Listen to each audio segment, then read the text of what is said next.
দুনিয়াতে এখনো খারাপ মানুষ আছে রে ভাই। দেখেন আমাদের কতগুলা হাঁস ছিল, কারা যেন কি খাওয়াইছে জানি না, হাঁসগুলো অসুস্থ হয়ে গেছে, বসে থাকে ছটবট করে লাফাইতে লাফাইতে, কিছু মরে গেছে। এরপর তো আমার আম্মু অনেকগুলো জবই দিয়ে দিয়েছে, মরে যাওয়ার থেকে তো অনেক ভালো, এই জন্য আমার আম্মু সবগুলা আশাকাল জবই করে দিয়েছে। আর আজকে জবই করে দেখেন এই রাত্রের বেলায় এখন বাঁচাবাচি করতে আছে, 2-3 জনে মিললে আমরা সবাই হাঁসগুলার পরিষ্কার করে লাইছি। মানুষ জানেন এত নিষ্ঠুর পাষাণ, পশু পাখির উপরও যত নির্যাতন করে মানুষ, এতটাই খারাপ।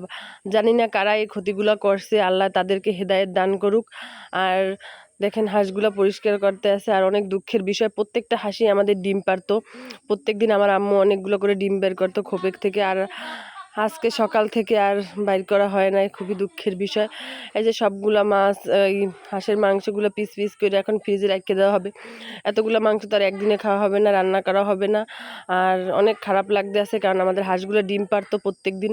আর আজকে একবারে খোপটা খালি হয়ে যাবে, কাল সকালে তো আর খোপ ছাড়াই লাগবে না, ডিমও পাবো না। আল্লাহ তুমি তাদেরকে হেদায়েত দান করো। আর সবাই দোয়া করবেন, যারা এরকম ক্ষতি করে তাদেরকে আল্লাহ হেদায়েত দান করুক। এই দেখেন অবশেষে অনেক রাত হয়ে গেছে, প্রায় রাত 10টা বেজে গেছে, আমাদের হাঁসগুলো পরিষ্কার করা শেষ। এরপরে সব কিছু কুটে বেছে রেখে দেবো। আমি খাই না, আমার মেয়েও খায় না হাঁস, আর সবাই খায়, তাই তো একদিন একদিন করে এক একটা রান্না করে খাওয়া হবে। আর ডিম পাড়া হাঁস কিন্তু বেশিক্ষণ লাস্টিং করে না, অসুস্থ হইলে বা কোনো কিছু খাইলে অসুস্থ হয়ে যায় তাড়াতাড়ি। এই জন্য আমার আম্মু আর বাসায় না, সব হাঁসগুলোই জবাই করে দিয়েছে। এই দেখেন অনেকগুলো ডিম বেরিয়েছে, আর এই ডিমগুলো দেখে তো কলিজাটা ফেটে যাইতে আছে।